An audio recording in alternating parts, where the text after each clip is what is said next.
Good morning to all of you.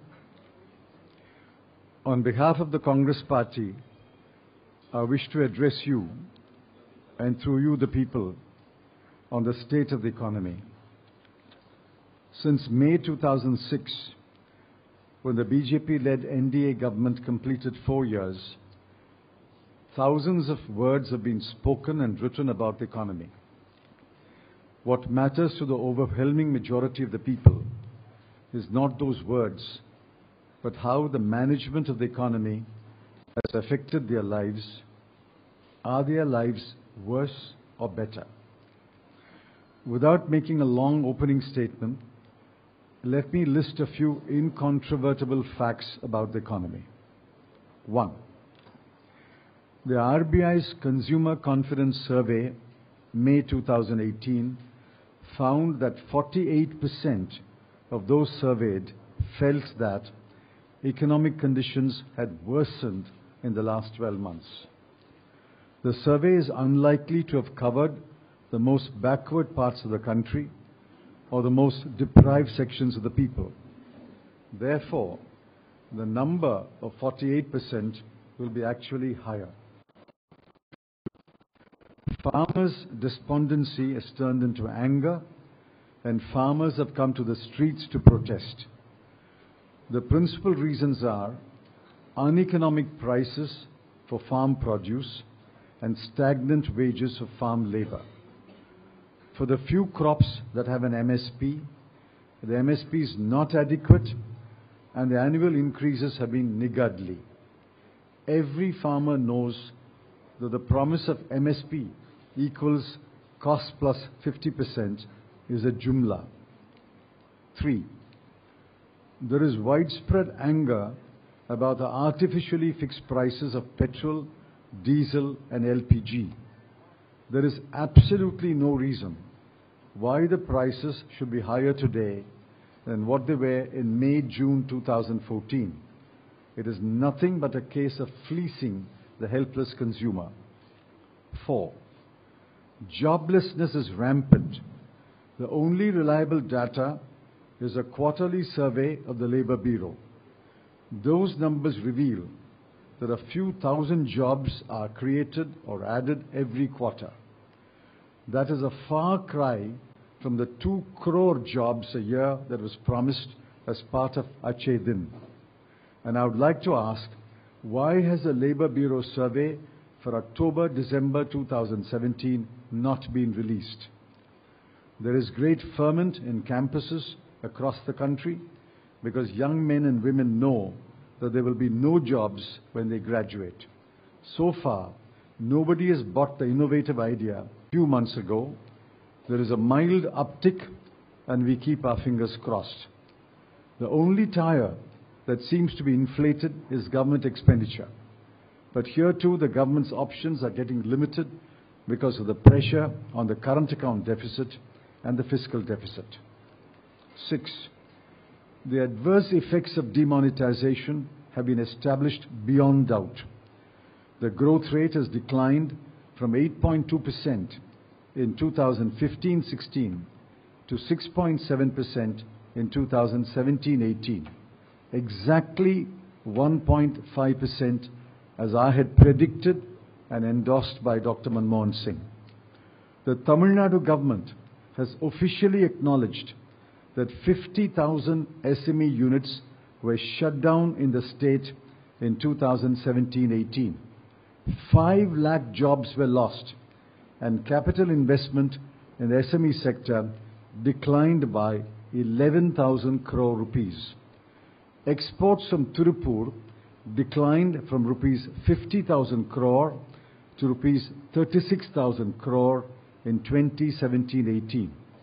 Multiply that several times for the whole country and you will get an idea of the devastation wrought by demonetization.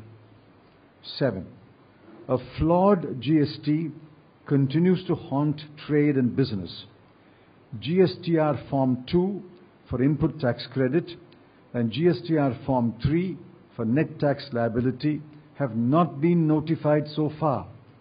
Tax liability is being calculated on the temporary GSTR Form 3B, which is illegal. Refunds of thousands of crore rupees have been held up, putting businesses, especially exporters, in jeopardy. 8.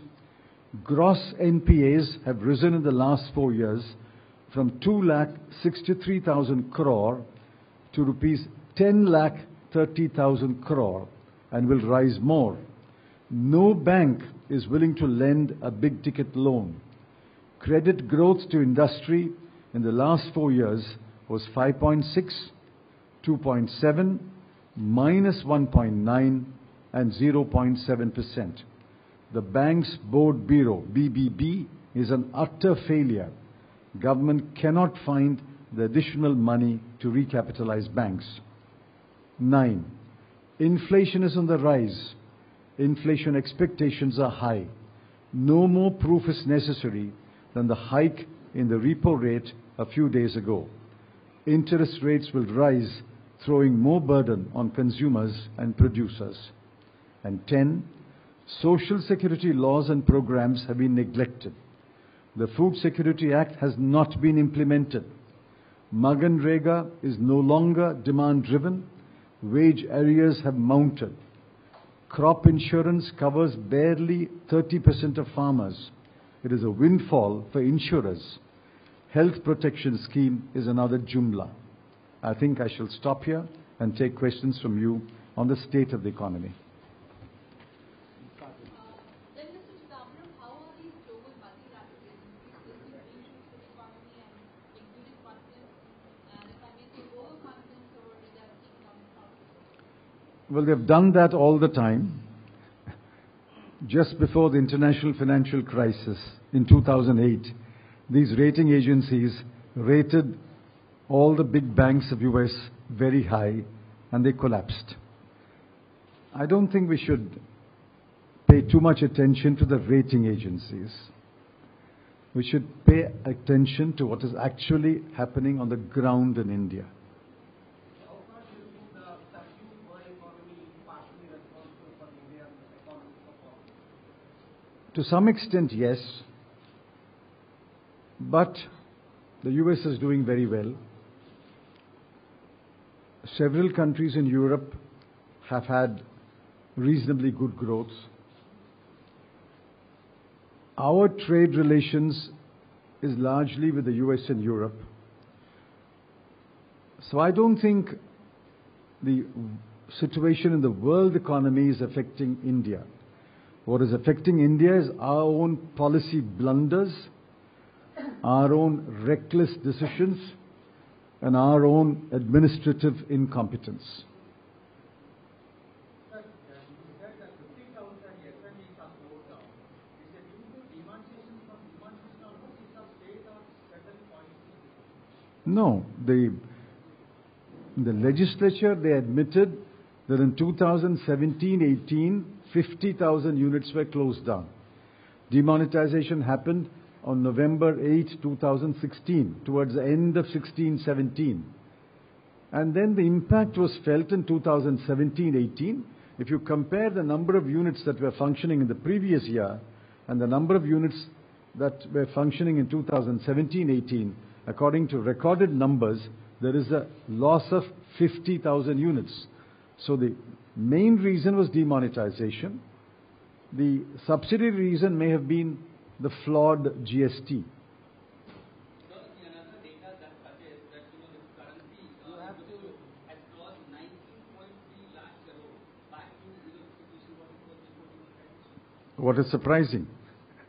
This is the cashless society they're dreaming about. You see, the rule of thumb is currency in circulation must grow at about the same rate as nominal GDP. That is the rule of thumb. So if the nominal GDP is growing at about 10 or 11 or 12%, currency in circulation must grow at the same rate. How much currency people need for carrying on their daily lives is not a matter for the government to decide. That is a matter for the RBI to decide, having regard to the needs of the currency of the people. No government has a right to tell people We know that you need currency, but we won't print currency. I'm glad that currency is back in circulation. I'm all in favor of digitization for large transactions, but you cannot deny currency to people for carrying on their daily lives. Former governor, RBI governor, Vaidi Reddy, very recently he spoke about how both the RBI and the center need to take responsibility for the Punjab National Bank scam. At the same time, what do you think about the government's efforts to get back Nirav Modi and Mehul Choksi? Because we still don't have exact clarity on where they might be. This morning there was a report that Nirav Modi is in London. I know of no effort they have made to get them back. In fact, I doubt if they are making any effort. Our position has always been they allowed both the gentlemen you're talking about to leave the country. Having allowed them to leave the country, we doubt very much if they are making any effort to get them back. Sir, my one question is that why do you think that bank growth has failed and what you had expected from that? And the second question is that what do you see in the case of India, how is the situation to pan out since the government has failed to attract any bidder in the first round? They are going to change the terms and conditions as they have said in the past. And do you think that this is compared to sell Air India at a very small price, maybe to a better company? I had no expectations from the BBB. In fact, if I was rating the BBB, I would have rated DDD. Negative rating. I had no expectations from BBB. And as it turned out, it is an utter failure. It has done nothing to restore the health of the banks. And I think the best thing they can do is to give a quiet burial to the BBB. As far as Air India is concerned, it's not clear to me what they intended to do. It was neither privatization nor an arrangement to run it as a joint venture. Without a clear policy objective, you cannot succeed in selling 74% or 100% of Air India. You must have a clear policy objective. I'm not clear at all what their policy objective was. Obviously, they were very confused and have left every bidder confused. When the market is totally confused about the objective of the government, nobody is going to bid. Please remember, even 24 hours before the bidding was due to close, the Civil Aviation Ministry put out a statement. There will be a flood of applications in the last 24 hours. I think the government was totally confused about what it wanted to do. First, it must sort out its mind before it attempts to tackle the Air India problem. आर्थिक income double करने के लिए सरकार ने cabinet में पास किया है और टारगेट 2022 रखा है. आपको लगता नहीं सरकार इसको पूरा कर पाएगी? How much income? Target of the whether the government will be able to fulfill the target of doubling farmers' income by 2022. There's a column today by a very knowledgeable farm sector correspondent in one of the papers, where he has given the numbers of GVA, gross value addition in the farm sector, both in constant prices and current prices. And he has demonstrated that in the last 8-9 quarters, the GVA in the farm sector is far below the GVA for the whole economy, which means farm income is not rising even at a fraction of the growth rate in the economy. Farm wages have actually been constant for the last 3-4 years. And he has concluded that at this rate, it will take another 14 years to double farm income. The Modi government's goal is, I think, 2022 or so. So that's 4 years from today. The calculation shows it will take 14 years at this rate to double farm income. That's the answer to your question. One second, ma'am.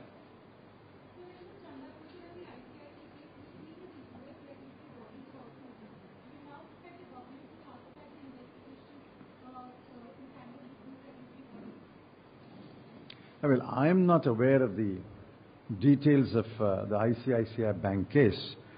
It's a case under investigation, and I'm sure, I hope, it will be investigated properly. Since I'm not familiar with except what you read in the newspapers. On the basis of that, you can't pass a judgment.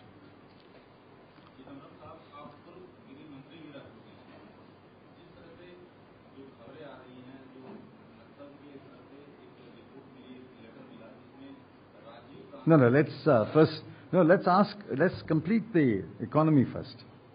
Sir, आपने अभी हाल ही में you reported recently कि petrol diesel prices can be reduced by more than 15 to 25 rupees. Not by 15 rupees. I said there is headroom up to 25 rupees. But sir, how is it possible unless it can be bring under GST and state governments are not willing to bring this petrol diesel to GST?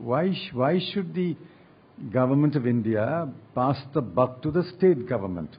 The BJP is boasting it rules 19 states. It rules at the center. The voting power of the BJP finance ministers in the center and in the 19 states is more than 3/4. So if the BJP is committed to bringing petrol, diesel under GST, they should go ahead and bring it. Why are you blaming the few finance ministers who are non-BJP? If you bring petroleum products under GST, prices will decline immediately. I'm not saying cut it by 25 rupees. All I'm saying is, between May 2014 and now, you have created headroom for 25 rupees per litre. Cut it by 5 rupees, 6 rupees, 7 rupees. Why are you cutting it by 1 paise? You, sir.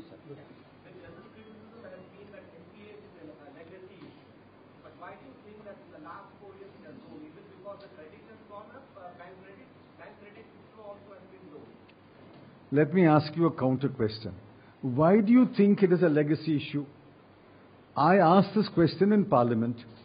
I asked the Finance Minister to please age the NPAs and tell me which loan granted in which year has become an NPA. There's no answer in Parliament yet. You have to first tell us which loan, initially granted in which year, has become an NPA. Suppose a loan was given in the year, say, 2002.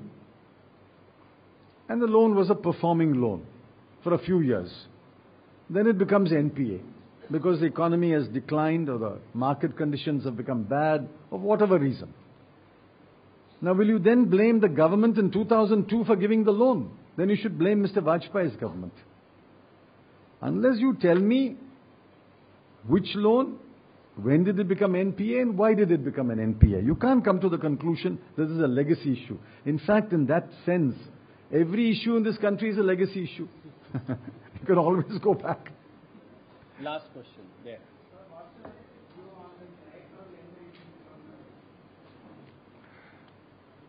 See, we need to have more details. There have been examples where, at the secretary level, outstanding individuals have been brought in laterally to serve as secretary to Government of India for 2 or 3 years. Mantosh Shondi, Lavraj Kumar, D.V. Kapoor, V. Krishnamurti. Well, that's one category. We are not talking about that.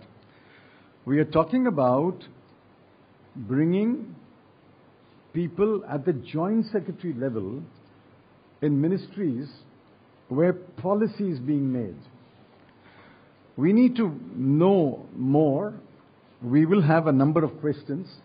We will address it separately. We will raise a number of questions. Let us see what the government's answer is before we come to a final conclusion. But there are serious misgivings about the advertisement that has appeared. But there are a number of questions that deserve to be asked, and we will, in the next couple of days, ask those questions.